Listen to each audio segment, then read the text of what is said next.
do evento, e neste link a gente vai realizar a segunda sessão de pôsteres. Eu vou coordenar a sessão junto com o Christian, que vai nos assessorar aqui no processo de controle de tempo, de verificar se está tudo em ordem. Deixa eu só verificar se todos os apresentadores estão presentes. Gabriela, está aí? Oi, tô sim. Tá bom. Gabriel, tá por aí? Gabriel Salles? Fernanda? Eu. Ingrid e Ana Paula, já vi a professora Ana Paula dando boa tarde para todo mundo. Pedro Henrique? Yara? Thalita e professora Leonor, já vi o rostinho da professora Leonor Presente, professora. Presente, obrigada. O Gabriel também já chegou. Então, a gente vai fazer as apresentações com base na ordem da programação, tá? Então, se eu não me perdi, eu acho que por enquanto só o Pedro Henrique não compareceu, né? E nem a Yara. Ou Yara está presente, que eu não ouvi, desculpa. Não? Então, cada um dos pôsteres, né, tendo em vista esse horário alargado de 1h30 para a sessão, cada um dos apresentadores tem até 10 minutos para fazer a apresentação do seu trabalho, tá? Eu peço por gentileza que a gente tenha o controle desse tempo, né, para que a gente não extrapole as 19 horas. E como são 7 trabalhos, a gente fica com até 20 minutos para discussões, para perguntas, para questionamentos, tá bom? Então, o primeiro trabalho da sessão é o trabalho da Gabriela Cristina, Construções de modalidade de expressão do sujeito em peças portuguesas e brasileiras dos anos 1800 e da década de 1990. Gabriela? Oi, sim, tô ok. É você que vai apresentar, Christian? Ou é o próprio Eu acho que é autor? o próprio autor, sim. Tá ok. Então, Gabriela, se você puder colocar aqui o seu trabalho, o seu pôster, para a gente poder visualizar, né, e você fazer as suas considerações, agradecemos. É só um aviso. Quando terminar o tempo, eu vou levantar a mãozinha aqui, tá bom? Tá bom. Obrigada.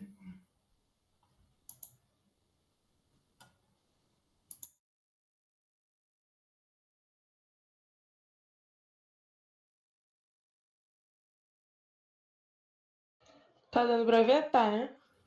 Agora sim. Só você colocar em tela cheia, porque só tá aparecendo a sua página do Microsoft PowerPoint normal. Tranquilo, só porque eu vou abrir a câmera aqui. Aí, beleza. Oi, gente, tudo bem? Eu me chamo Gabriela, eu sou mestranda do programa de Letras Vernáculas da UFRJ e eu vou apresentar esse trabalho que fez parte da minha monografia e agora a gente está ampliando a análise para a dissertação de mestrado. Então, se chama Construção da Modalidade de Expressão do Sujeito em Peças Portuguesas e Brasileiras dos anos 1800 e da década de 1990, e eu sou orientanda da professora doutora Maria Eugênia Lamoglia Duarte. Com o meu objetivo, eu tenho de. Ali está até iniciar, né? Mas é de continuar a análise contrastiva que eu já fiz um pouco na monografia dos anos 1840 e dos anos 1990, entre o PE e o PB. E os dados do PB foram retirados da dissertação de mestrado de Augusto de 2015, sobre a realização do sujeito e da expressão da modalidade em duas sincronias. Aqui a gente já está colocando o século XIX, porque eu comecei, aqui a gente vai ver um pouquinho dos dados que eu estou coletando atualmente para o segundo período, que faz parte de 1880. Então, os de 1840 foram coletados, os dados de 1840 foram coletados na monografia, e os de 1880 estão sendo coletados ainda. Vocês vão ver um pouquinho de divergência de dados por ali. Nas minhas hipóteses, eu tenho a expectativa de encontrar um PE estável nas sincronias que serão analisadas, tanto nas estratégias para a representação da modalidade quanto na preferência por sujeitos nulos, e a expectativa de que o PE e o PB se diferenciarão na representação do sujeito referencial dos anos 1990, com o PE mantendo sujeitos nulos, enquanto o PB passa a exibir sujeitos pronominais expressos. Por que essa diferença entre o PE e o PB? Bom, segundo o Roais, né, a gente, mais para o século XIX e para o início do século XX, as taxas de alfabetização aqui no Brasil são baixíssimas e a galera que se alfabetizava aqui ia para Portugal estudar. E então ainda tinha muito esse reflexo da norma do português europeu em cima do PB, né? E aí só a partir do final do século XX, aproximadamente ali 1960, 50, por aí na segunda metade, que a gente vai ter o PB se distanciando do PE, né? Por isso a gente espera isso na última sincronia, em 1990. Então, o meu modelo teórico para o estudo da mudança é a TVM, a Teoria de Variação e Mudança. E o meu suporte gramatical, já que a TVM é só uma teoria de mudança, é a teoria de princípios e parâmetros de Chomsky, com foco no parâmetro do sujeito nulo, né? Como o meu interesse recai também na expressão do sujeito. E aí eu defino a modalidade como categoria da gramática que expressa atitudes e opiniões de falantes ou das entidades referidas pelo sujeito. Essa é uma definição de Oliveira e Mendes, que está na gramática do português mais recente, construída pelo Raposo.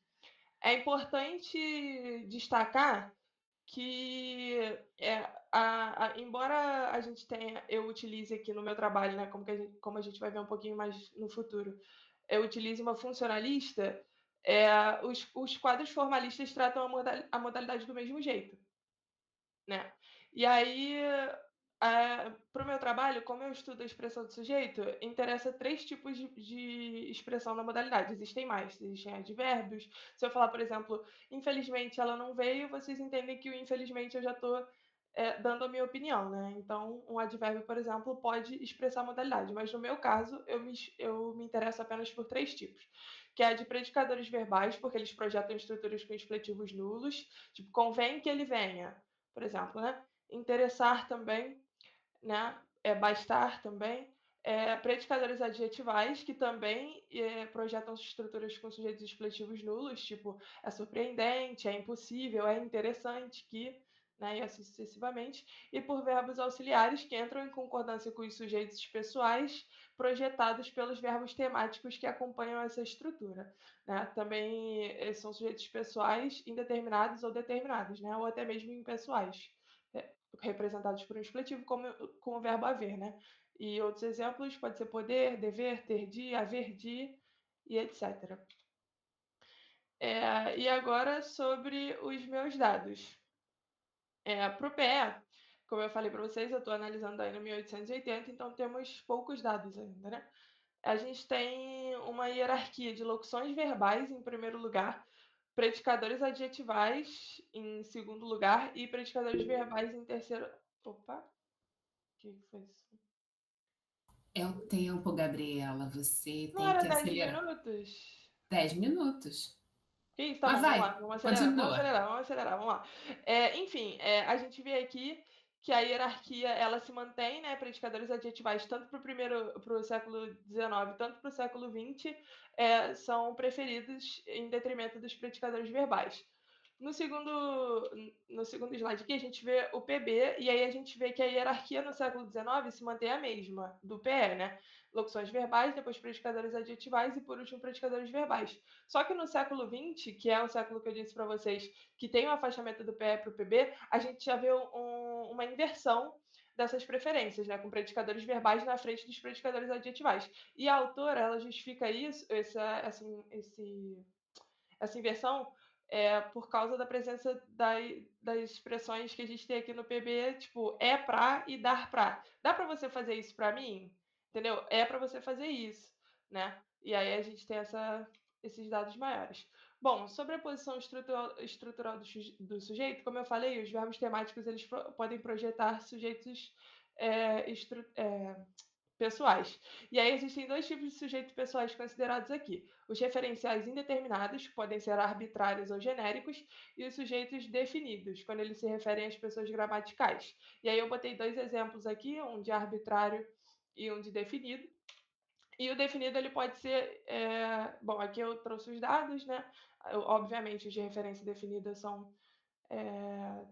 ocorrem em maior quantidade, né? E aí, aqui está o cerne do trabalho, né? A parte mais importante, a gente vê que o PE ele mantém a sua preferência por sujeitos nulos, né, definidos nulos, pessoais nulos, na verdade, enquanto o PE, que no primeiro período também preferia nulos por refletir a gramática do PE, no segundo período aqui, no século XX, no final do século XX, a gente já tem uma preferência por sujeitos expressos, né? Então a gente vê que se concretiza que o PE e que o PB realmente se afasta do PE na expressão de sujeitos pessoais, né? E aí é isso. A minha conclusão é que uma das minhas hipóteses assumia que o PE preferiria estruturas que permitiam os sujeitos expressivos nulos, e a gente viu que isso não aconteceu, né? Porque as locuções verbais foram as estratégias mais utilizadas pelo PE. E quanto à representação do sujeito em locuções verbais, a gente comprovou a nossa hipótese de que o PE e o PB se afastariam e que o PE preferiria sujeitos nulos, enquanto o PB preferiu sujeitos expressos. É só isso. Tentei acelerar agora no final. Essas foram minhas referências e obrigada, gente. Não é só isso, você apresentou coisa pra caramba. Gente, na minha correria, eu acabei esquecendo de avisar que, na verdade, quem vai fazer a condução das questões é a professora Pamela Fagundes Travassos, né? Doutora pelo PPG Leve e atualmente colega nossa no setor de língua portuguesa, mas o método vai continuar sendo o mesmo. Eu acho mais interessante nós termos todas as apresentações primeiro e, posteriormente, a Pamela pode fazer as questões para os apresentadores, tá? Desculpa, Pamela, aqui na correria eu acabei esquecendo que você era a nossa convidada como debatedora dos trabalhos, tá bom? Mil desculpas, tanto a Pamela quanto aos presentes. Então, sem mais delongas, a gente pode partir para o segundo trabalho desse finalzinho de tarde, que é o trabalho do Gabriel Salles Duarte Bezerra, estudo preliminar sobre a debucalização do S em uma comunidade de fala potiguar. Boa tarde, deixa eu só encontrar aqui o compartilhamento.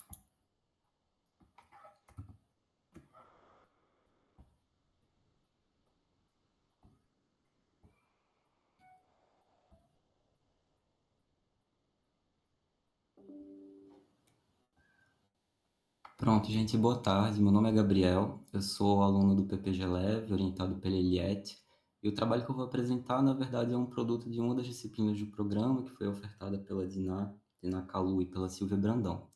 Nós estudamos o processo de bucalização na fala de uma cidadezinha lá do Rio Grande do Norte, chamada São José de Mipibu. Ela é uma cidadezinha do interior, na verdade ela é parte da região metropolitana, mas ela tem um aspecto bem interiorano, como vocês podem ver pelas imagens. Utilizamos um conjunto de dados que eu construí quando estava na iniciação científica, lá quando eu fiz a graduação lá na UFRN. É um conjunto que é pequeno, que não é equilibrado, mas que permitiu que nós tivéssemos alguma noção de como esse processo se comporta na comunidade, tendo em vista principalmente que não há descrições recentes. Então foi um bom ponto de partida. O processo de bucalização é basicamente a perda de articulação oral de um segmento, no caso do S, né, da fricativa pós-vocálica. Ele se configura ou se representa pela perda do ponto de articulação, e aí a gente tem uma representação como essa, uma representação glotal. Ao invés, então, do efeito auditivo. Ao invés de minhas férias, eu teria minha férias, né? A única pesquisa que nós temos que foca esse fenômeno na fala do Rio Grande do Norte é a de Pessoa, que foi feita lá na década de 80, e à época o autor identificou que o processo ocorria, né, predominantemente diante de consoantes nasais. Há ainda alguns atlas regionais que tocam a fricativa, mas no caso do Atlas de Pereira, ou não é mencionada a produção debucalizada, ou, como no caso de Silva, os contextos estruturais são um pouco limitados, então o Atlas não informa muito sobre esse processo. Nossas justificativas, então, estão relacionadas a isso, né? Essa ausência de descrições recentes e também a observação da comunidade hoje em dia, que a gente percebe que o processo é bastante frequente e parece ocorrer em outros contextos além desse limitado, né, ao de consoante nasal. A pesquisa é de base variacionista, nós utilizamos também um pouco de fonologia autossegmental para a descrição. Essas são as variáveis que nós utilizamos para análise. Então, contexto subsequente, com duas caracterizações, né, o com traço soante com traço voz, valor morfológico da fricativa, posição da sílaba, segmento antecedente, tonicidade, nível educacional do informante e sexo. No modelo estatístico foram selecionadas como relevantes somente 4 daquelas variáveis. Então, o contexto subsequente caracterizado pelo traço soante, positivo ou negativamente marcado, a tonicidade, posição silábica e o nível educacional. O que nós encontramos, então, foi predominantemente o processo ocorre diante de segmentos soantes. Então, aqui a gente consegue separar 2 grandes grupos de segmentos, aqueles que são soantes e aqueles que são obstruintes. O teste estatístico corrobora isso, então a debucalização tende a ocorrer predominantemente, ou mais provavelmente, diante de segmentos que são soantes, mas aí a gente tem uma especificidade, aparente especificidade da comunidade. O processo também ocorre diante de obstruintes, e quando ocorre, é predominantemente diante daqueles que são não são vozeados. E isso difere do que a gente identifica na literatura em outras comunidades nordestinas, em que quando o processo ocorre diante de segmentos obstruintes, normalmente diante daqueles que são vozeados, provavelmente devido à correlação, né, entre o traço soante e o traço voz. Segmentos que são soantes tendem a ser naturalmente vozeados. Em relação às demais variáveis, a gente tem um espelhamento ou uma proximidade muito grande do que se identifica em outras comunidades. Então, o processo tende a ocorrer principalmente quando o segmento é seguido de um outro segmento, seja na mesma palavra, né, numa sílaba vizinha, seja em contexto de juntura.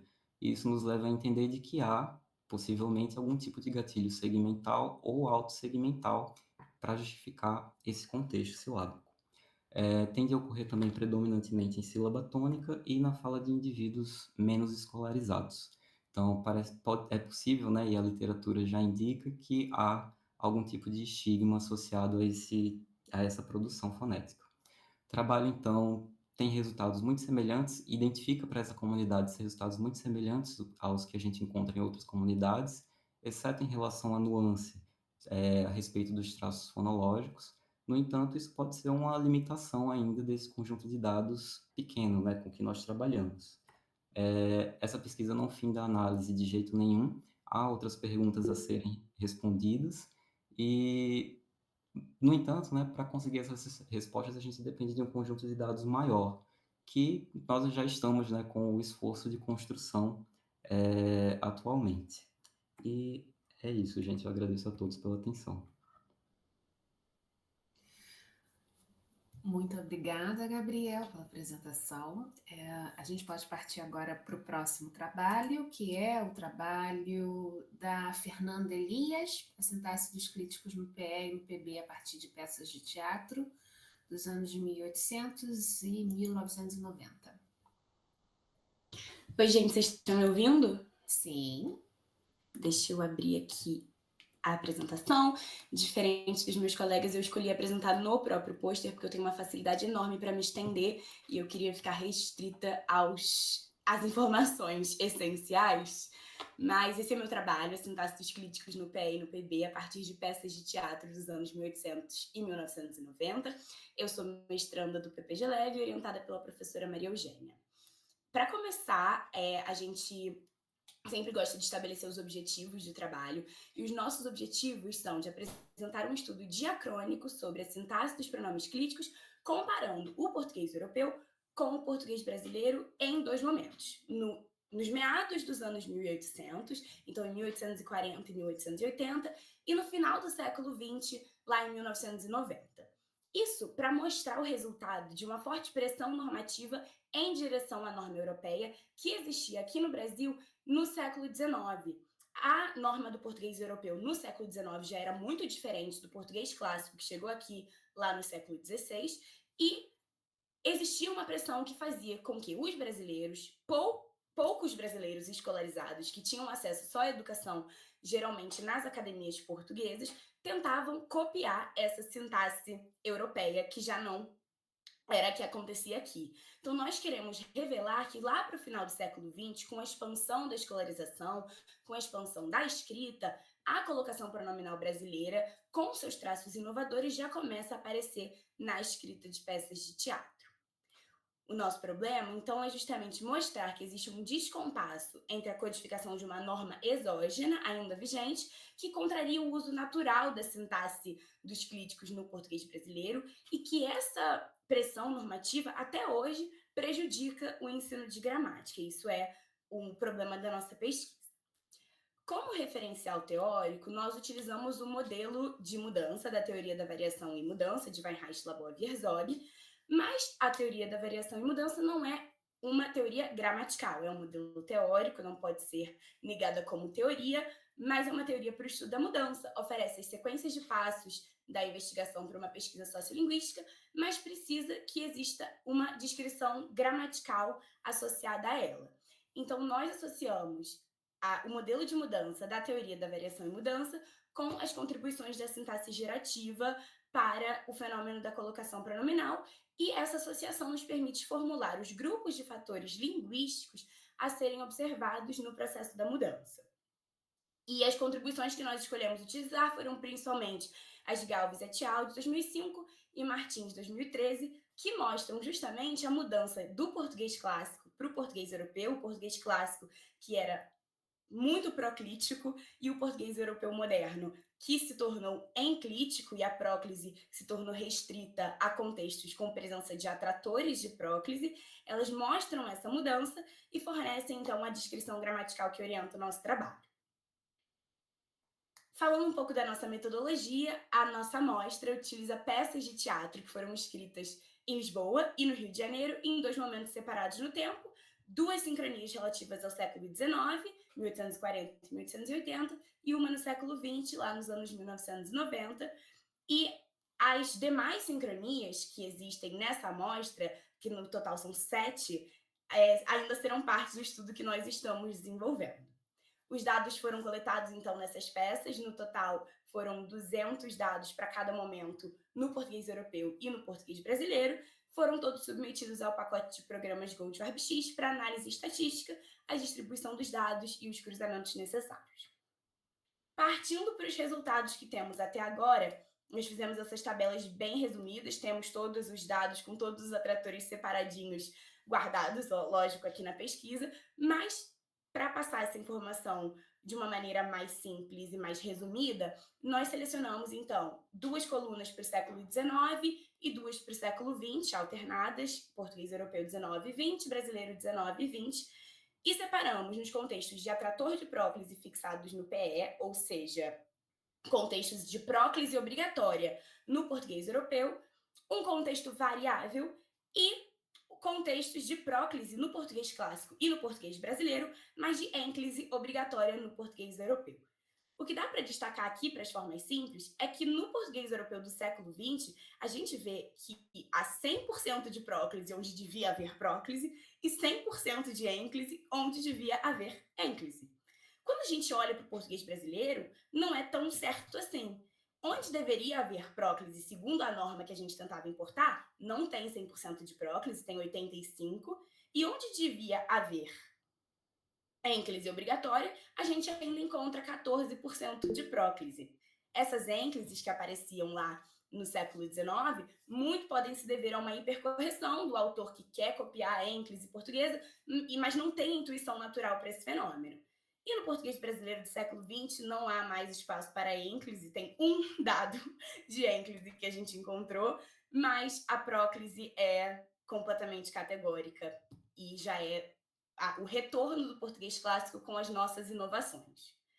Para as formas complexas, a gente tem 2 gráficos, um para o século XIX e um para o século XX, em que o vermelho é o português europeu e o azul é o português brasileiro. A gente observa que no século XIX, os padrões de colocação de próclise no português europeu, que são próclise AV1 e próclise, e aqui não tem próclise AV2, né? O padrão de próclise AV1 só aconteceu realmente quando havia atratores, e no português brasileiro a gente já começa a perceber, com 4,8% lá na última coluna, um prenúncio do que viria a ser a colocação categórica para as formas complexas no Brasil do século XX, que é justamente a colocação de próclise AV2. Nesse último exemplo, a gente vê Vão sendo horas de sairmos, vou me vestir e eu vou te dar os parabéns agora. O primeiro exemplo é aquele único que foi encontrado no século XIX, que vem anunciar a realidade do Brasil de 95% de colocação dessa maneira nas formas complexas no século XX. A realidade portuguesa não mudou tanto assim. Aqui houve mais ênclise, justamente porque havia menos atratores no texto específico que a gente utilizou, mas as próclises sempre aconteciam com atratores, o que foge muito da realidade brasileira. Para encerrar, então, os resultados confirmam a estabilidade que a gente esperava nos padrões de colocação no português europeu ao longo do século XIX e no final do século XX, onde devia haver próclise havia, onde devia haver ênclise havia. No português brasileiro, a gente confirmou também que tinha no século XIX essa tentativa de copiar a sintaxe natural do português europeu, que foi adotada no Brasil como uma norma exógena, e no século XX isso é desbancado totalmente. A comparação das sincronias confirmou que o padrão proclítico no Brasil foi generalizado em qualquer contexto.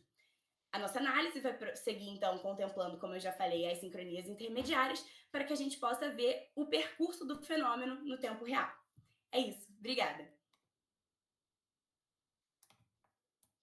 Muito obrigada, Fernanda. Então, vamos para o próximo.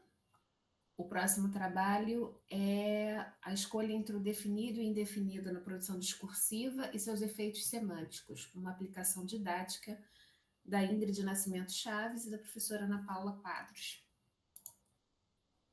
Oi, pessoal, boa noite. Estão me ouvindo bem? Sim. Deixa eu só apresentar aqui.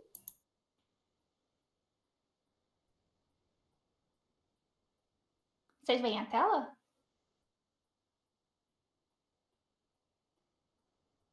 Sim. Sim, perdão. Obrigada. Imagina. Bem, pessoal, eu me chamo Ingrid Chaves e o meu trabalho da Ana Paula se chama A Escolha entre Definido e Indefinido na Produção Discursiva e seus Efeitos Semânticos, uma aplicação didática. Bem, o estudo da indefinitude, sob a perspectiva da semântica formal, conecta semântica, sintaxe e discurso. Os artigos definidos e indefinidos, em razão de suas semânticas diferentes, produzem efeitos de sentido igualmente diferentes. Os artigos definidos licenciam leituras de unicidade, familiaridade e especificidade, enquanto os indefinidos atuam como um recurso que abre caminho para a inserção de novos referentes. A partir dessas diferenças, nossa pesquisa propôs sequências didáticas voltadas para o 7º ano do ensino fundamental, a partir de metodologias ativas e material concreto. Deixa eu descer. Bem, Pilate destaca, numa obra dela de 2011, que as gramáticas prescritivas, comumente utilizadas na sala de aula, não exploram as interpretações das formas linguísticas. Os alunos, mesmo assim, são capazes de fazer julgamentos de gramaticalidade e redescobrir fatos linguísticos. E, por conta disso, nós propomos uma abordagem de ensino do indefinido 1 que leve em consideração a sua semântica. O nosso referencial teórico é a semântica formal, ela parte do princípio da composicionalidade, além de ser uma ciência preditiva, ou seja, que assume hipóteses que podem ser verificadas empiricamente. A nossa metodologia partiu do consenso quanto à indefinitude e, a partir da bibliografia publicada e tudo mais, nós propomos a elaboração de um material didático voltado para o público não especialista, objetivando, de certa forma, levar os achados da semântica formal acerca do estudo da indefinitude efetivamente para dentro da sala de aula. A sequência didática parte de metodologias ativas e é voltada para a observação de dados que permitam generalizações sobre a semântica e a gramática dos indefinidos. Para a gente discutir um pouquinho as leituras que os definidos e os definidos licenciam, eu trouxe alguns dados aqui. Nos exemplos 1 e 2, por exemplo, uma criança foi ao médico, a criança estava doente. A criança foi ao médico, uma criança estava doente. Em um, nós podemos afirmar que se trata da mesma criança. E a gente percebe que tem o fenômeno da correferência, possibilitada pela ordem indefinido e definido. No segundo caso, a gente não tem mais a mesma leitura, e isso se dá justamente pela ordem ter sido inversa, trocada. O mesmo a gente pode perceber, o mesmo não, mas algo semelhante ao comportamento a gente vê em 3 e 4. Pedro quer namorar uma modelo e Pedro quer namorar modelo. Na sentença 3, a gente entende que Pedro quer namorar uma mulher, desde que ela seja modelo ou então uma modelo qualquer. Já no quarto exemplo, o uso do definido, exige que a modelo seja conhecida tanto pelo falante quanto pelo ouvinte. Em 5, a gente tem uma sentença apresentacional, e na sentença apresentacional a gente percebe que o uso do indefinido é licenciado, não sou estranho, que é diferente do que acontece em 6. Tem a barata na minha pizza, é esquisito, mas tem uma barata na minha pizza, não. Mais uma consideração quanto ao uso do indefinido é que ele também pode ser usado como intensificador. Então, quando a gente diz estou com uma preguiça, significa que eu estou com muita preguiça. Agora, as considerações finais. A partir do estado da arte, a gente propôs um material didático com o intuito de tornar também as aulas de gramática mais interessantes. E um exemplo que a gente trouxe aqui é de um dado que em cada lado dele conta uma historinha. No caso aqui é dos 3 porquinhos. Então, cada aluno joga o dado e ele narra em voz alta o que está acontecendo naquela sequência. E depois os alunos se reúnem e montam a história completa, realizando os ajustes necessários quanto ao uso dos artigos definidos e indefinidos. E é isso, gente. Aqui embaixo estão minhas referências. Obrigada, Ingrid. Eu que agradeço. A gente pode partir para a próxima apresentação, que é do trabalho do Pedro Henrique. Pedro Henrique está por aí? Porque ele não havia chegado no início da sessão. Não, por enquanto não. Então a gente passa para o próximo, se o Pedro Henrique aparecer, ele pode apresentar. Então eu convido para fazer sua apresentação Yara da Silva de Oliveira e Souza com o ensino do tempo verbal. Daniela, acho que ela também não vai conseguir. Ela estava tentando entrar e acho que caiu a internet na zona dela. Oh, meu Deus, que pena. Então, eu vou passar para o próximo trabalho. Se ela conseguir entrar, aí ela apresenta, tá? Tá ótimo. Então, Leonor e Thalita, multiletramentos e resenha, uma proposta para o ensino.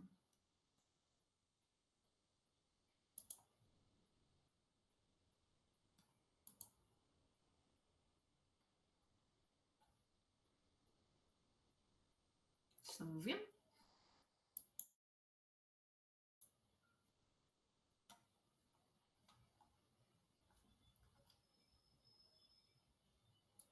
Oi, vocês estão me ouvindo? Oi, Daniela, você não caiu, não. É porque ficou tudo parado. Aí. Leonor e a Thalita estão aqui. A Leonor está até aparecendo aqui para mim na tela. A Oi. Thalita que está entrando Gente, e saindo. Pode falar. O que foi? É o trabalho de vocês, porque os trabalhos que seriam imediatamente depois do da Ingrid e da Ana Paula, o Pedro Henrique não está presente e a Yara está com problema de conexão. Então, se vocês puderem apresentar o trabalho de vocês. Claro, lógico. Desculpa, é porque estava aqui mexendo no som e eu não estava ouvindo vocês antes. Vocês estão me ouvindo bem? Sim. Tá. Antes de mais nada, só justificar, a Thalita está entrando e saindo da conexão o tempo inteiro, explodiu um transformador na rua dela, ela está sem luz, sem internet. Leite Muff, né, gente? Então vai dar tudo certo, então eu vou apresentar e eu vou compartilhar. Tudo que pode acontecer em dia de congresso acontece. Eu vou compartilhar a tela, só peço que vocês me digam se está aparecendo tudo perfeitamente, tá? Só um minutinho aqui. Ok.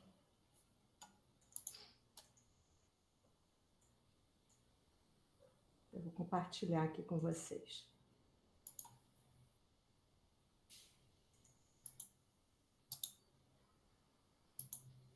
Tá dando para visualizar bem? Sim, Sim. agora sim. Ótimo. Eu vou colocar aqui no modo de apresentação. Depois, por favor, me avisem quando estiver acabando o tempo, tá bom? Tá ok.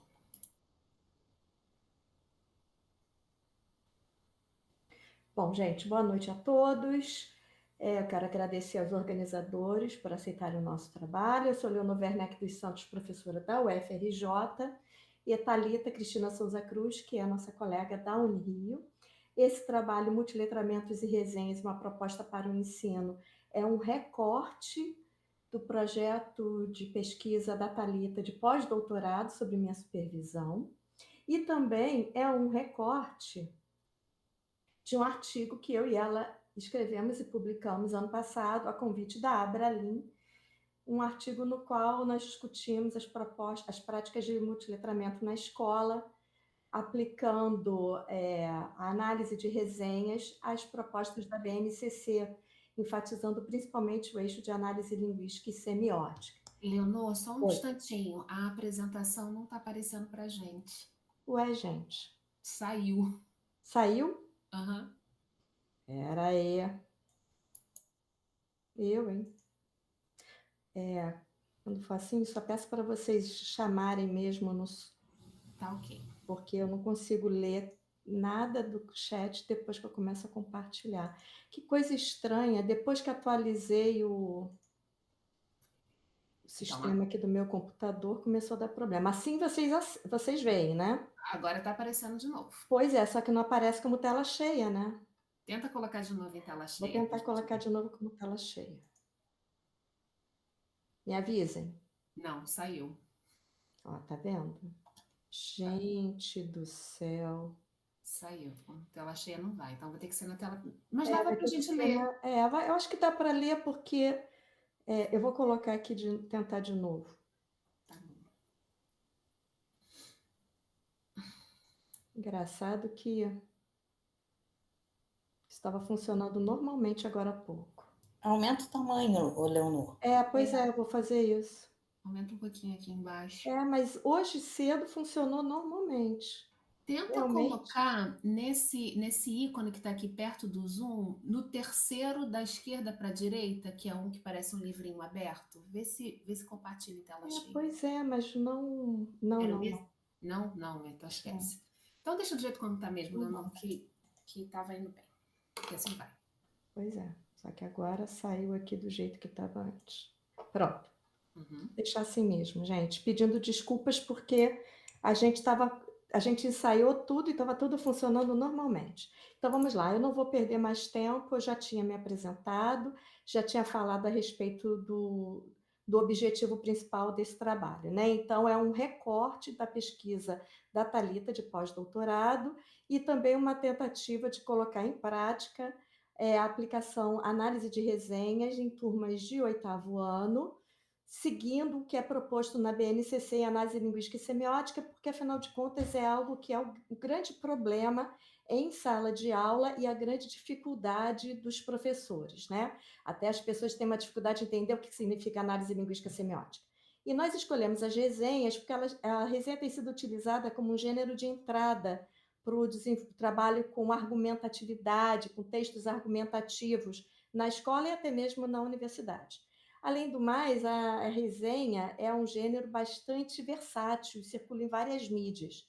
Então, exatamente por isso, é um material bastante interessante para ser levado para a sala de aula. Não vou falar sobre o referencial teórico todo, porque isso aqui é só um recorte, nós não temos tempo para isso, mas nós refletimos sobre textos clássicos e contemporâneos que falam sobre ensino de língua portuguesa, os documentos oficiais, multiletramentos, linguística de texto e argumentação e sobre o gênero textual resenha também. Inclusive, há já pesquisas sobre micro-resenhas e vídeo-resenhas nas quais nós nos baseamos para desenvolver essa proposta. Então, em primeiro lugar, para vocês entenderem, a ideia surgiu da experiência da Thalita no Colégio de Aplicação da Universidade Federal de Santa Catarina, na qual ela dava aula para turmas de 8º ano, né? 8º ano do ensino fundamental, e ela foi trabalhando com a estrutura da resenha com base nos textos, principalmente de Mota Roth, que são textos que refletem sobre a estrutura básica da resenha, que se dividiria em 4 movimentos, né? Em apresentação, descrição, análise e recomendação ou não da obra. A partir disso, a Thalita foi discutindo com os alunos a estrutura de uma resenha escrita, retirada do blog de divulgação literária de obras de leitura, uma resenha publicada por um especialista da área de literatura, e era uma resenha sobre um livro de literatura infantil e juvenil. A partir desse debate com os alunos, os próprios alunos sugeriram para a Thalita uma análise de micro-resenhas, que são resenhas que circulam em redes sociais, principalmente Instagram. E aí ela fez essa análise conjunta dessas 2 modalidades de resenha com os alunos, e nós incluímos depois a resenha em vídeo, a videoresenha, para o nosso artigo. Então, só para vocês terem uma ideia de qual é o material, né? A visualização está muito ruim, mas essa é a resenha escrita, né? Publicada no blog Dobras de Leitura, sobre o livro Rapaz que Não Era de Liverpool, um livro de literatura infantil e juvenil. Essa é a micro-resenha publicada na conta de um jogador de futebol, que é conhecido na internet, no Instagram, por fazer micro-resenhas, né, de livros. Então, a micro-resenha sobre o livro do Stephen Hawking. E essa é a vídeo-resenha que nós buscamos depois para incluir também no nosso artigo. É um youtuber conhecido pela garotada por trabalhar com resenhas em vídeo a respeito de livros variados. Então, só para não me estender aqui, porque eu já devo estar quase passando do tempo por causa do problema inicial de conexão, nós separamos a sequência didática de acordo com os 4 eixos da BNCC: leitura, análise linguística semiótica, oralidade e produção de texto. Obviamente, nós sabemos muito bem, todo mundo que lê a documentação e que tem experiência de sala de aula sabe que esses eixos são trabalhados de maneira articulada, eles não são trabalhados de maneira separada, mas nós colocamos os eixos aqui separados apenas para vocês terem uma ideia de quais foram as etapas, né? Então, obviamente, foi trabalhada a estrutura da resenha, a apresentação, descrição, avaliação e recomendação ou não da obra, e de que maneira essa estrutura da resenha sofre adaptações de acordo com os formatos diferentes e as mídias diferentes. Na parte de análise linguística semiótica, obviamente, a gente tem que trabalhar com todas as semioses, então, tanto aspectos verbais quanto não verbais, de maneira integrada, articulados. A natureza da resenha, a natureza dos suportes nos quais essas resenhas circularam, o blog, o vídeo, o post do Instagram, a relação entre os recursos multissemióticos, os elementos paratextuais que aparecem, por exemplo, na resenha escrita, né? Aparece um trechinho da obra resenhada para motivar o leitor a querer ler a obra. Seleção e organização de informações e estratégias argumentativas variadas, que passam desde a escolha de cor, som e disposição no vídeo ou na página do blog, né, no caso da vídeo-resenha e da resenha escrita, mas também por marcas linguísticas, como uso de pronomes indefinidos, frases curtas, metáforas, níveis de linguagem, escolha lexical, especialmente dos adjetivos, uso de operadores argumentativos. Além disso, no trabalho com questões de oralidade, temos que deixar aqui abrir um parênteses para o fato de nós sabermos que na escola o conceito de oralidade que chega é um pouco diferente daquele que a gente trabalha na faculdade. A gente na faculdade analisa de maneira muito mais profunda, né? Então, é necessário ter cuidado para, na hora de trabalhar na escola, não trabalhar a oralidade de maneira dicotômica, mas, geralmente, na escola, o que é mostrado são as abreviações, as gírias, as onomatopeias, as frases curtas, e tudo isso aparece tanto na videoresenha quanto na micro-resenha, com o diferencial de, na micro-resenha, as frases curtas aparecerem associadas aos emojis, né? Porque na micro-resenha é necessário colocar frases extremamente curtas, ou então palavras soltas, articuladas, de maneira que, dando aquele olhar, aquela leitura rápida, o leitor tenha ideia do que vem a ser o texto que está sendo resenhado.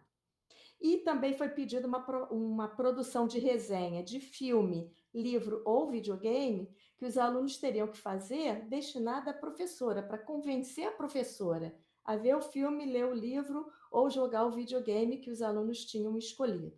Então, a gente percebe que nessa proposta de sequência didática se partiu de todos os 4 eixos da BNCC, visando a formação desses leitores críticos e produtores críticos que também observassem as marcas linguísticas presentes nessas resenhas, né? Por uma questão de tempo, não vai dar para a gente mostrar os trechinhos aqui que foram analisados com as turmas. E, para finalizar, quem tiver interesse em ter mais informações a respeito dessa pesquisa da Thalita, e que nós publicamos no livro Linguística na Educação Básica, da editora Mercado de Letras, está aqui a referência desse nosso artigo, o site do nosso grupo de pesquisa e o Instagram do GPLint, no qual vocês podem entrar em contato com a gente, obviamente, e ter contato com parte dessa pesquisa que a Thalita fez, sob minha supervisão, e que outros orientandos meus também têm feito. A bibliografia está aqui, e eu espero não ter passado do tempo. Eu acho que não passei. Não, vocês estão todos muito bem disciplinados, então, assim, a gente ainda tem tempo bastante para conversar sobre todos os trabalhos depois da apresentação da Yara. A Yara chegou à sala, não chegou? Yara? Cheguei, só que ainda estou com problema técnico. Não sei se está dando eco, mas eu estou usando o telefone para falar e o computador para visualizar. Por enquanto Então, não está dando eco, não. então tá ok. Então Você peço pode... desculpa. Não, sem problema. Você pode compartilhar o seu pôster, tá? Ou se você fez alguma apresentação, e você tem 10 minutos para mostrar o seu trabalho. Apareceu? Ainda não. Espera aí, um minutinho.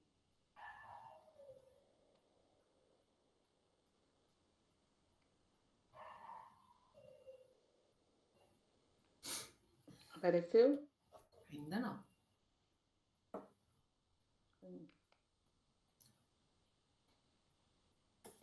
Até falei com a professora Ana que eu não ia apresentar, porque ela apareceu.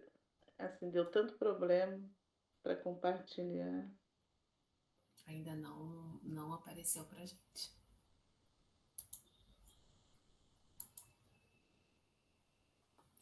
Você prefere mandar para mim, para que eu possa compartilhar para você? Espera aí que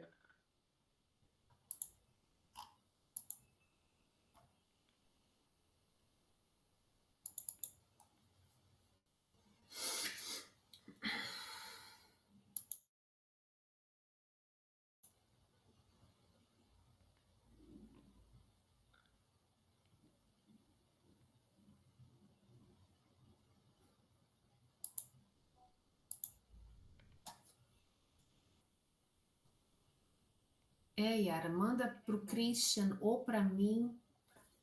Vou até colocar meu e-mail aqui, porque a gente pode compartilhar para você. tá ok.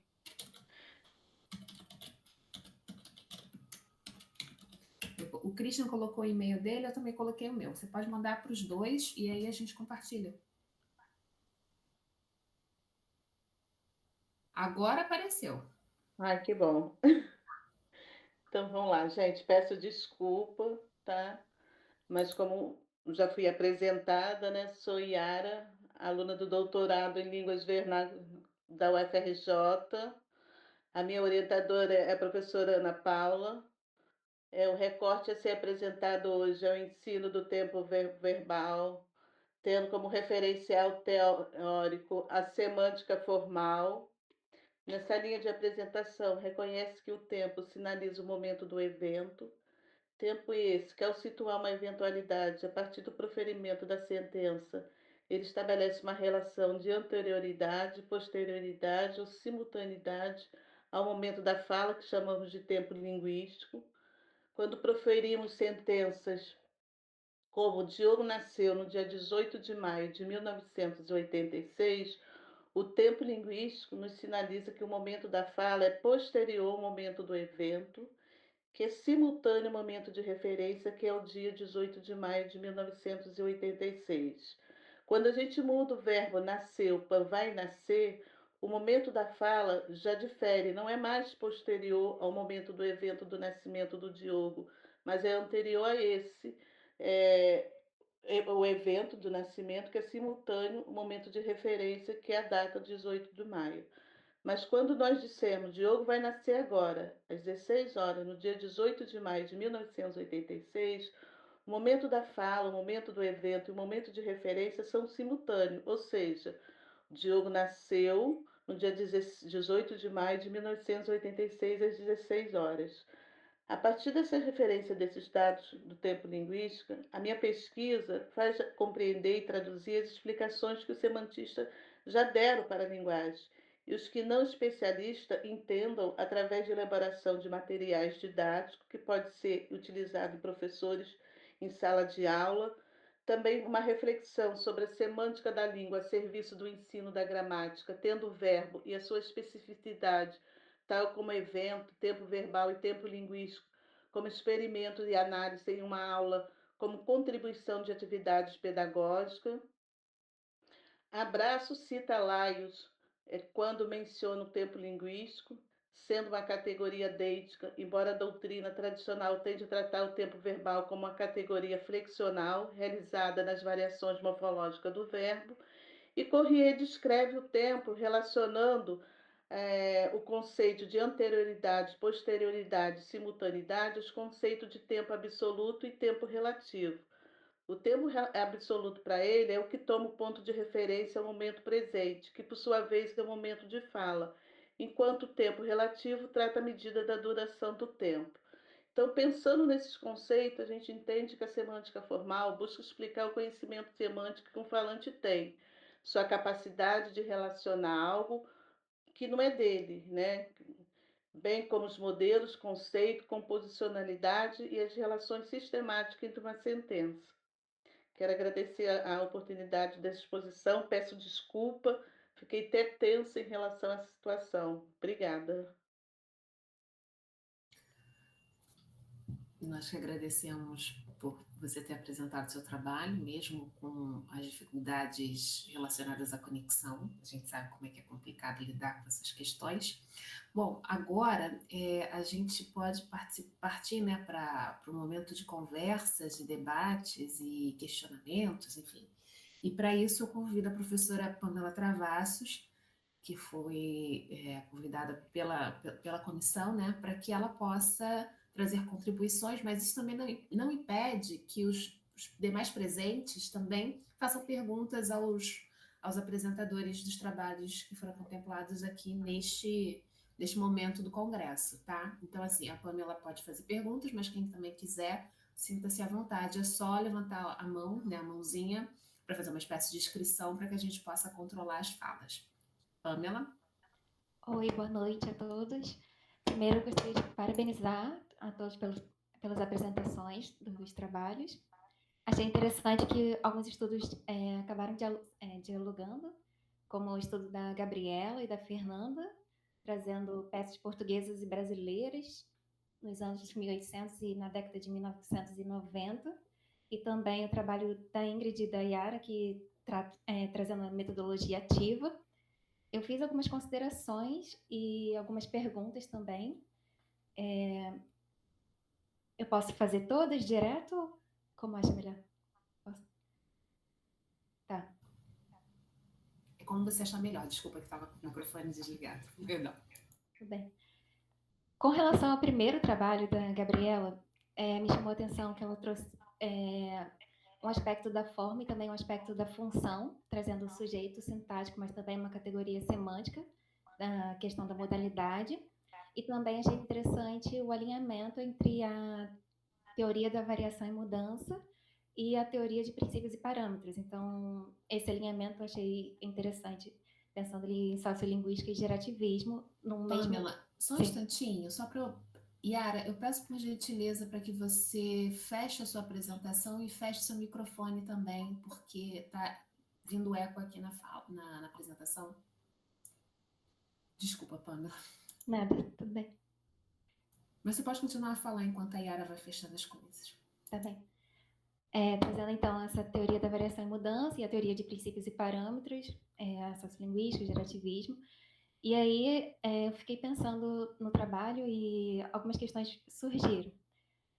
A primeira questão foi em relação à nomenclatura, quando você traz modalidade epistêmica e não epistêmica, e aí eu fiquei pensando se teria algum motivo para tratar como modalidade não epistêmica em vez de deôntica, se estaria trabalhando somente com níveis diferentes dentro de uma mesma escala, se seria esse o motivo, ou se teria outro motivo, porque eu fiquei pensando em expressões como é preciso que, é necessário que, deve, em locuções verbais, né?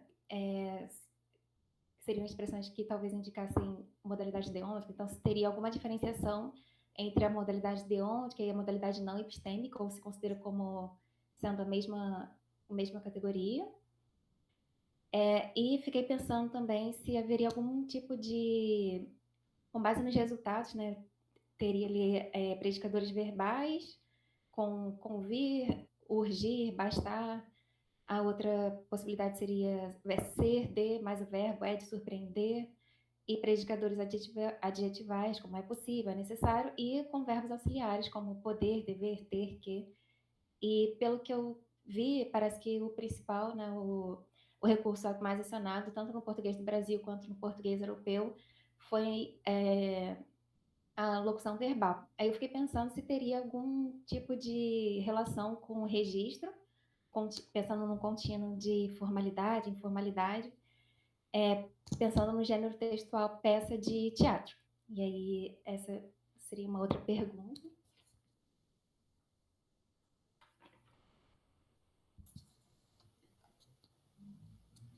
Com relação ao segundo trabalho de Gabriel, eu destaco ali os condicionamentos linguísticos e extralinguísticos, né, que trouxe para o estudo.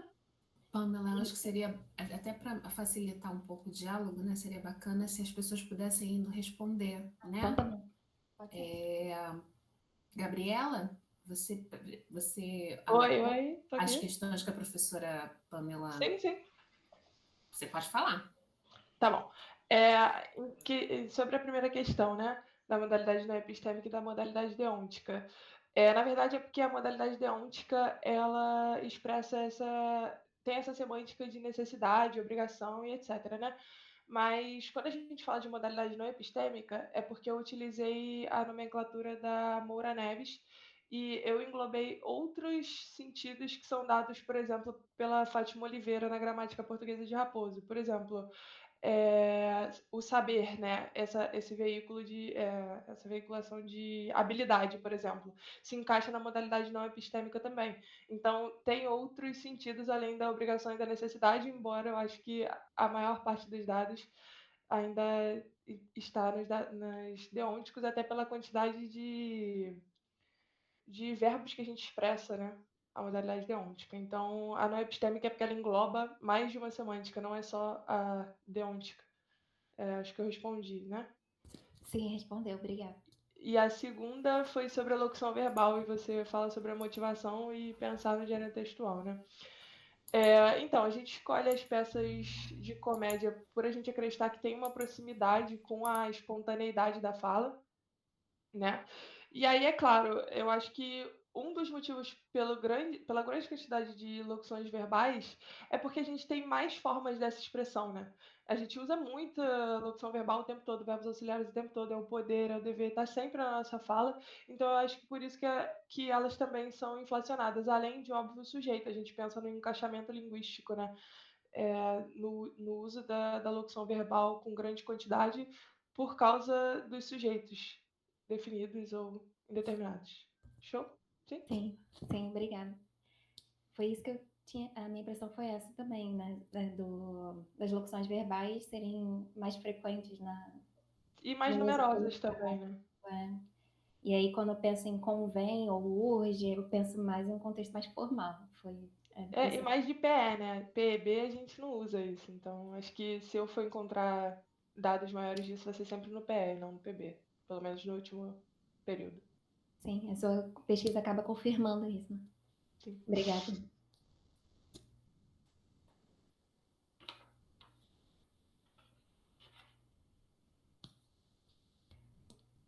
Com relação ao segundo trabalho, do Gabriel, né, eu destaco os condicionamentos linguísticos e extralinguísticos que ele trouxe para o fenômeno. E duas questões que eu pensei foram as seguintes, né? Primeiro, eu queria, a título de mais curiosidade, pedir, se possível, se ele pudesse falar um pouquinho mais sobre essa articulação entre a sociolinguística e a fonologia autossegmental, né, no caso, a geometria de traços, no estudo do fenômeno. E uma segunda pergunta seria por que a fala potiguar foi escolhida. Eu acredito que ele tenha comentado alguma coisa brevemente na apresentação, talvez em relação à lacuna da literatura, mas só para confirmar, se Gabriel puder falar um pouquinho sobre isso, eu agradeceria. Boa tarde. Na verdade, eu sou do Rio Grande do Norte e eu fiz a graduação lá. Vim para o Rio para fazer o mestrado e fiquei para o doutorado. Então, eu já trabalhava com a fala do Rio Grande do Norte, já tinha esse conjunto de dados, e aí havia a lacuna e na disciplina resolvi trabalhar com esse fenômeno. Sobre a articulação, pela própria natureza do fenômeno, né? Então, a escolha teórica é motivada pelo fato de ser um fenômeno fonológico. Claro que há outras teorias, mas eu sempre trabalhei com a fonologia autossegmental e ela parece dar conta do fenômeno, pelo menos da explicação linguística, já que a sociolinguística não se propõe, né, a dar conta disso. Então, tentei articular uma segunda teoria para fazer esse casamento. Tá certo. Obrigada, Gabriel. Nada.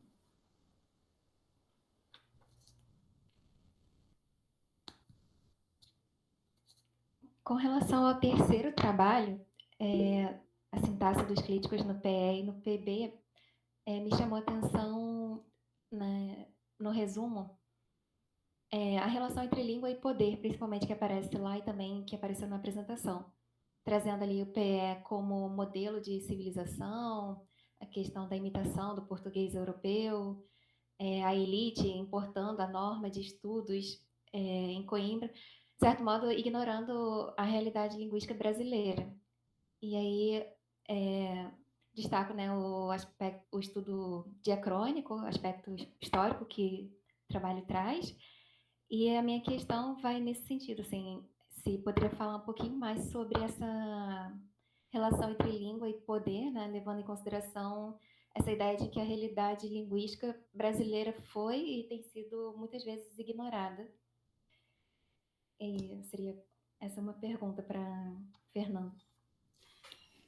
Obrigada, Pamela, pela sua pergunta. Enquanto a gente foi fazer a nossa pesquisa, começar na iniciação científica, uma das coisas que mais chamava atenção era justamente isso. Por que existia essa tentativa de se aproximar do português europeu? A gente avaliou que a população brasileira, nesse período, no iniciozinho do século XIX, primeiro, era um número de alfabetizados minúsculo, era 0,5% da população alfabetizada.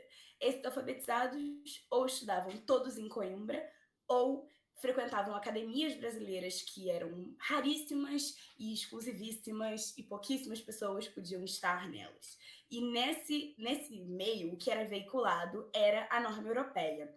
E eu acho que é Pagotto, um desses Pagotto, acho que é 1998, ele trata dessa tentativa que existia era um Brasil recém-independente.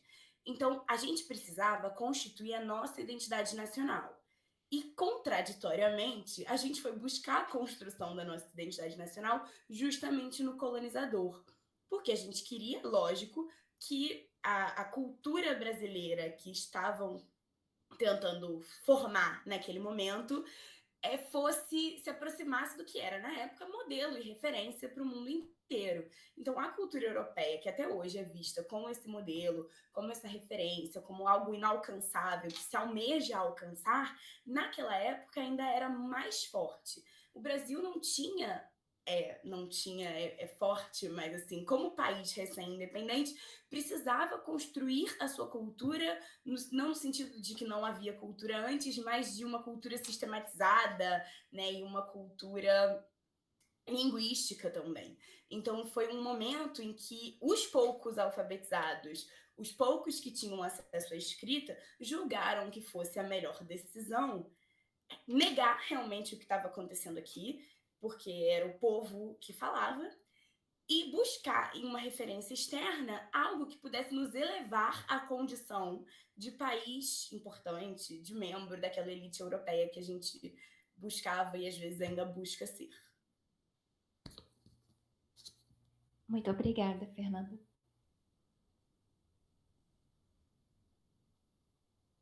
Com relação ao trabalho 4, na escolha entre definido e indefinido na produção discursiva e seus efeitos semânticos, uma aplicação didática, né?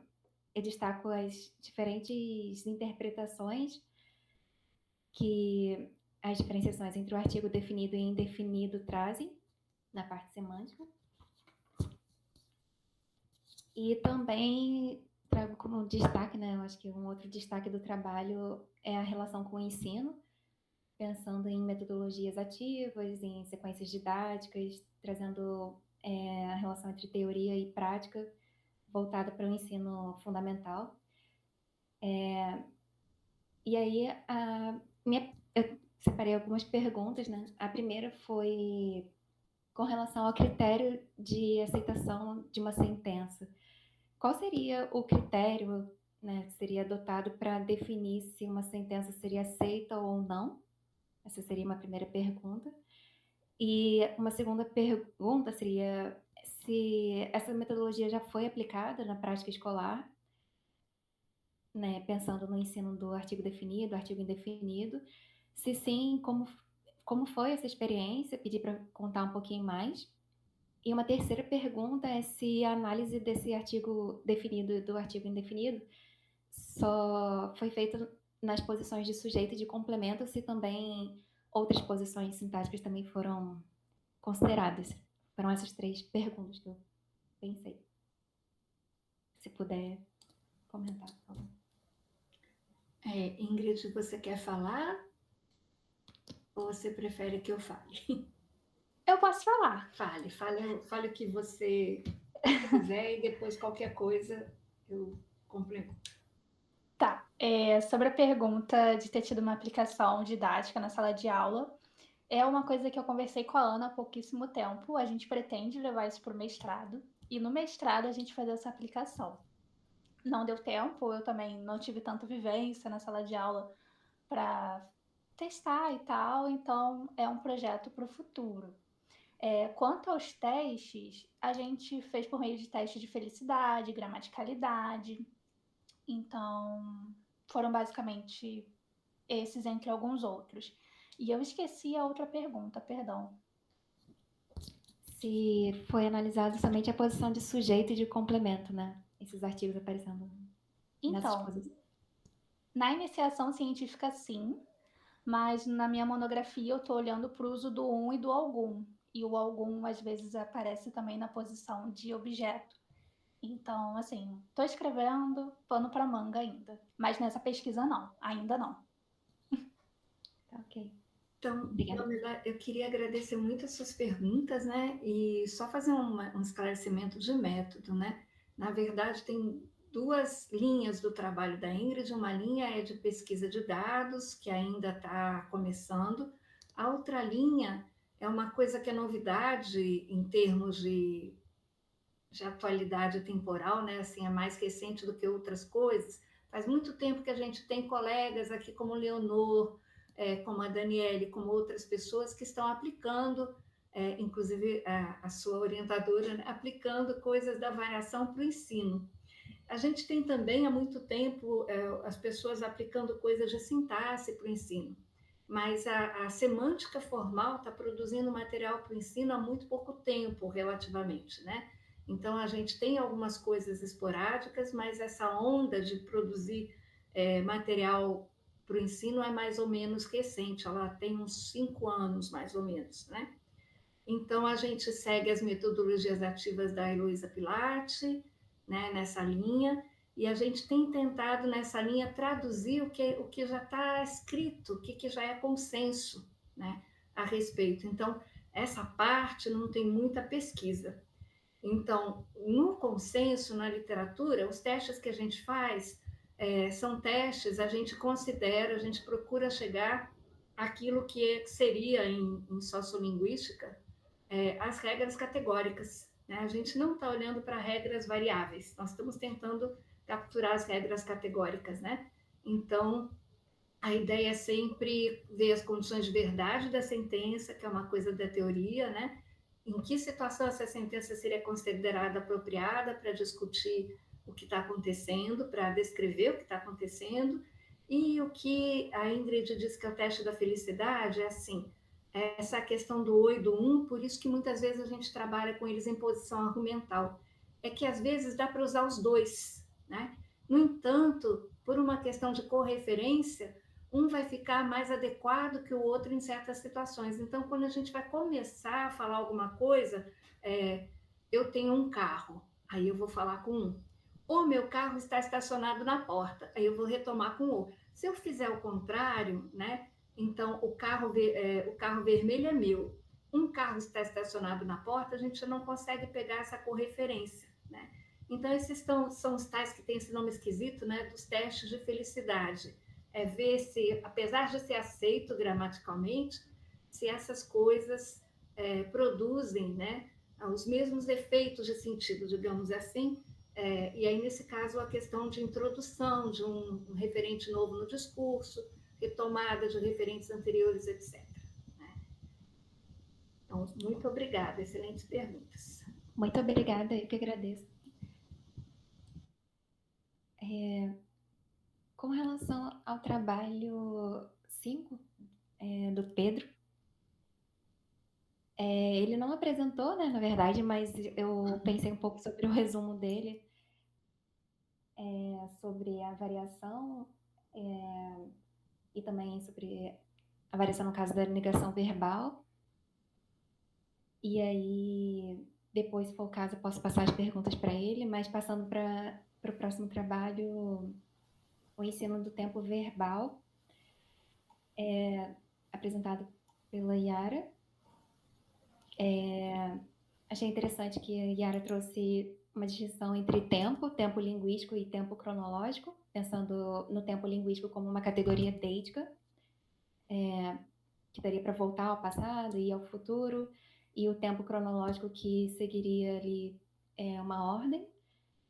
Trouxe também a ideia de que somos seres históricos imersos no presente, e aí na relação também com o trabalho da Ingrid usando metodologia ativa. E com relação a esse trabalho, a essa pesquisa, eu pensei em duas questões.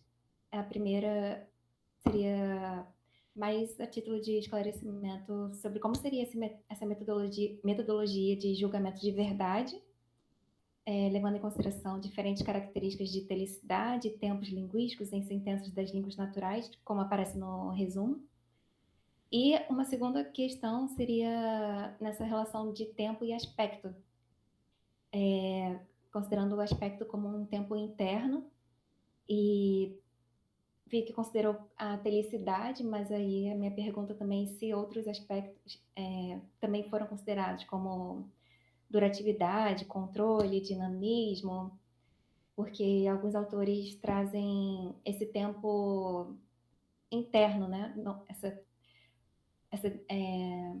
Não só o tempo linguístico, mas também o aspecto, considerando esse tempo interno. E aí alguns autores são Wendler, né, 1967, e Comrie, 1976, que trazem um pouco desse estudo do aspecto, como formas diferentes de ver a constituição temporal interna de uma determinada situação. Então seria mais nesse sentido de se outros aspectos do verbo também seriam considerados, né? Se seria relevante, interessante estudar esses outros aspectos também.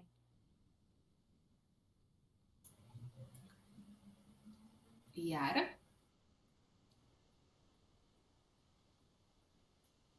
Engraçado, Yara aparece na minha listagem aqui, mas... Estão me ouvindo?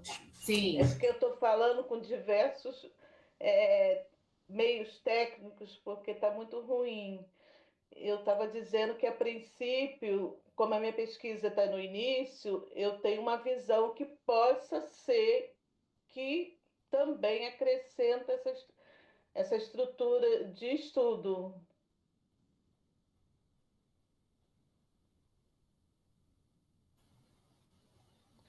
Mas vou guardar suas observações para que em um momento futuro eu possa, né? Agora, o teste de valor de verdade é feito dizendo uma sentença e perguntando ao ouvindo se ele acha que descreve a situação relevante. Está chovendo hoje? É verdade? Se cair a chuva no céu, na situação relevante. Ok, obrigada. O valor de verdade seria se naquele local realmente a chuva estivesse acontecendo, né? Entendi. Obrigada, Yara. Obrigada a você, tá? E tempo diferente de aspecto, tá? Sim.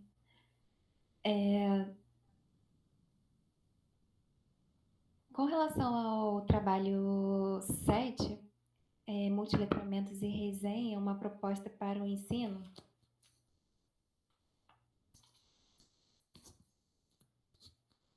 Achei interessante a questão dos multiletramentos, o texto numa perspectiva multissemiótica, a questão da proposta de atividades para o ensino fundamental. E aí eu fiquei pensando também em uma questão se essa proposta já foi aplicada também no ensino e se foi como foi essa experiência, né? Com relação às micro-resenhas, né, que foi que me chamou a atenção, micro-resenhas comuns em redes sociais, achei interessante que partiu dos alunos, né, do interesse deles, e que são micro-resenhas comuns no Instagram, por exemplo. E aí parece que teria duas modalidades diferentes de resenha, essa micro-resenha, teria a vídeo-resenha e a resenha tradicional, né, como é visto. E eu fiquei pensando se já há pesquisas que tratam dessas características desses gêneros textuais específicos, eu fiquei em dúvida em relação a isso. Características específicas desses gêneros textuais, micro-resenhas ou vídeo-resenhas, e da resenha vista de modo tradicional, se já há estudos sobre esses gêneros textuais específicos ou não. Seria um pouco mais nesse sentido a pergunta. Obrigada, Pamela. Saudade de você. Há quanto tempo a gente não se vê, né? Sim, verdade, saudade. Você entrou como substituta no setor e eu estou dando aula na Pré-Vermelha, a gente não se esbarra. Muito bom te ver aqui, ver Maria Eugênia, Ana Paula, Regina, Daniele, todo mundo que está aqui na sessão. Parabéns para todo mundo. Obrigada pelas perguntas, Pamela. Então, em primeiro lugar, só reiterar que a Thalita, coitada, não conseguiu voltar, ficou caindo da sessão. A Thalita colocou em prática, na verdade, ela veio fazer pós-doc comigo, como eu falei, né, sob minha supervisão. Ela era professora do Colégio de Aplicação e o trabalho dela foi exatamente sobre as resenhas. Inclusive, ela está co-orientando uma mestranda minha também, a respeito desse gênero resenha. E aí, na época, ela era professora do Colégio de Aplicação e ela estava fazendo esse trabalho com a resenha escrita. E aí, enquanto ela estava falando disso, os alunos vieram. Então, assim, eu também não conhecia, eu nunca tinha ouvido falar em micro-resenha. Também não sou tão fã de ficar pendurada em redes sociais, né? A garotada é que entende mais disso. Então, eles trouxeram, a partir dessas micro-resenhas, a Thalita começou a ver que havia algumas semelhanças em relação à estrutura, obviamente muitas diferenças também, porque tem que ser praticamente frases soltas, palavras soltas, né? Mas é muito interessante também pelo fato dos alunos terem trazido micro-resenhas de uma conta de um jogador de futebol. Geralmente a gente lê resenha de alguém especialista na área. E então ela fez essa aplicação com micro-resenhas e com a resenha escrita. E aí, nesse meio tempo, ela passou para a Unirio como professora substituta saiu do CAP, então ela não continuou o trabalho no colégio de aplicação, mas aí nós continuamos a pesquisa e aí incluímos as vídeo-resenhas, entendeu? E aí depois ela passou no concurso para professora adjunta da Unirio. Então, assim, o trabalho em sala de aula foi interrompido por causa dessa mudança dela, né, de cidade e de instituição, mas ela colocou em prática. Em relação a textos teóricos, a gente encontra mais sobre vídeo-resenha. Sobre micro-resenha, quando nós fizemos o artigo saiu publicado ano passado, né? Então, nós terminamos o artigo em final de 2022, início de 2023. Quando nós terminamos o artigo, só havia um texto teórico que nós encontramos no Google Acadêmicos, nas nossas pesquisas, sobre micro-resenha. Mas sobre vídeo-resenha nós encontramos mais materiais, sim. E qual era a outra pergunta? Acho que tinha 3. Esqueci alguma? Não, são essas mesmo, de se são gêneros textuais diferentes e se há pesquisas linguísticas nesse... Sim, eles são...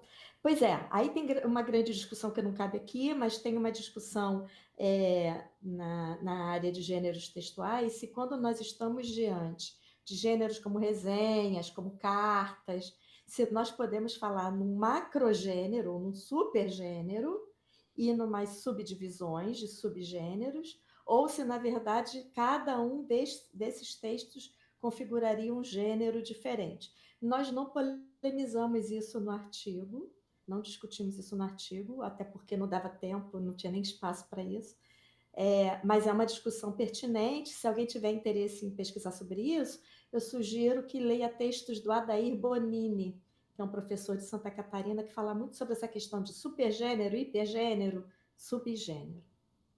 Acho que a Ana Paula tem uma pergunta, não sei para quem que é. Obrigada, Pamela, e obrigada a todo mundo. Obrigada. Ana, você pode fazer sua pergunta.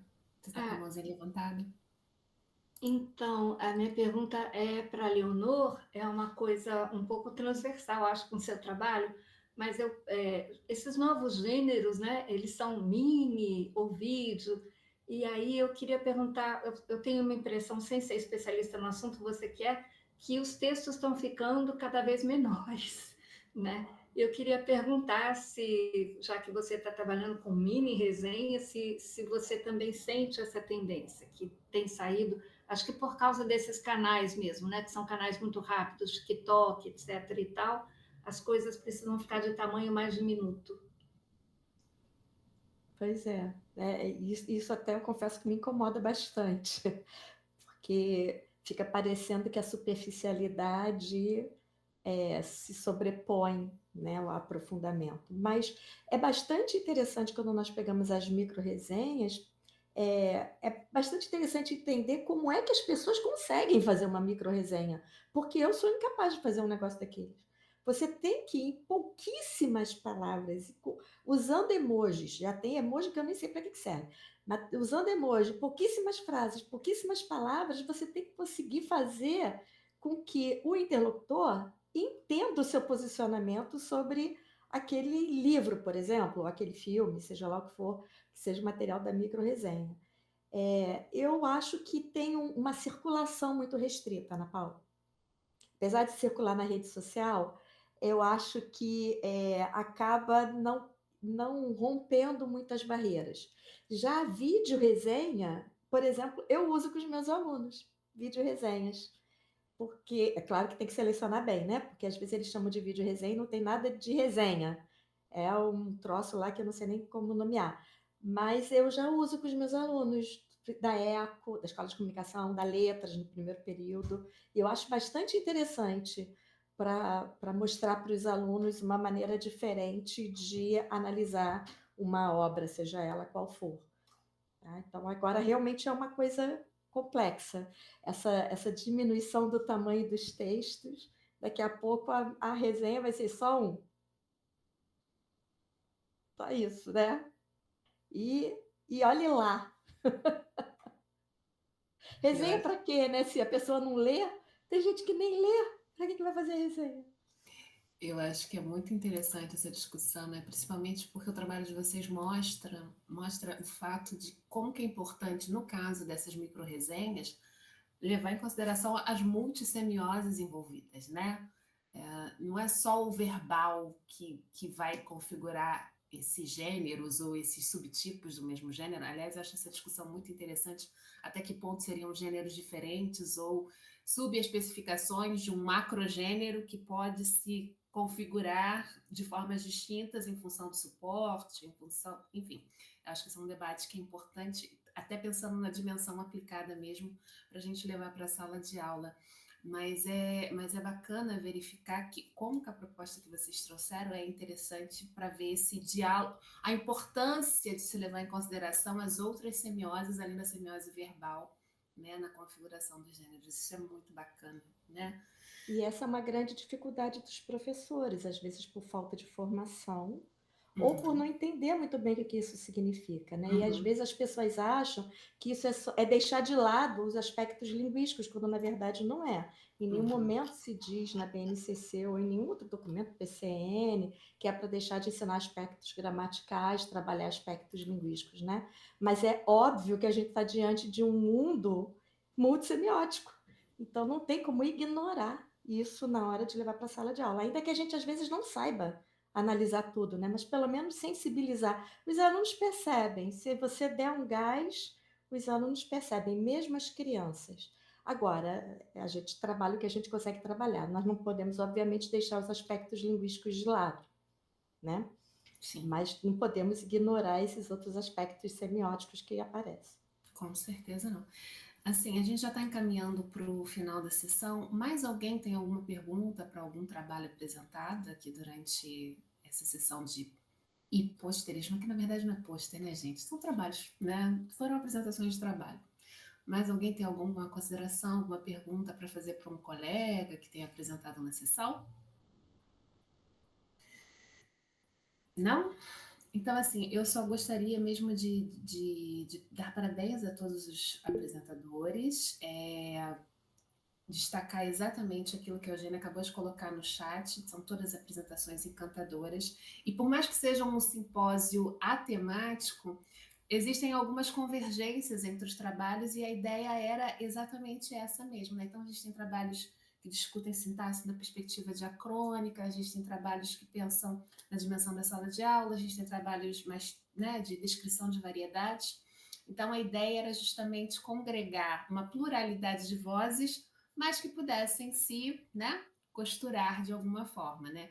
Todos os trabalhos têm a língua portuguesa como veículo de motivação, mas são trabalhos que revelam, né, a diversidade, né, o que é possível fazer de pesquisa em língua portuguesa. Então, eu agradeço a todos vocês por terem submetido ao simpósio de língua à sessão de pôsteres de língua portuguesa. Eu agradeço ao respeito ao tempo, a participação, agradeço a Pamela, né, pelo debate, pelo diálogo com todos os trabalhos, um trabalho muito bem organizado que a Pamela desenvolveu, muito bem, né, com perguntas para todas as apresentações, né? Então, assim, eu sabia que ao convidar a Pamela, que a qualidade das questões, né, seria essa com a qual a gente se deparou durante a fala dela, né? Então, eu que agradeço a oportunidade. Obrigada. Nada, que isso. Então, eu acho que se ninguém mais tiver mais nenhuma observação a fazer, a gente pode encerrar aqui a nossa sessão e eu convido para vocês a estarem presentes à próxima atividade do evento, né, que é uma mesa sobre letras, direito e ética na educação e na universidade. Então é isso, minha gente. Boa noite para todos vocês, né? Então já é boa noite. E a gente se esbarra por aí presencialmente, pelos corredores, enfim, pelo congresso, porque amanhã e quarta nós teremos atividades presenciais lá no Fórum de Ciência e Cultura. E eu espero encontrar vocês por aí. Certinho? Boa noite a todos. Boa noite.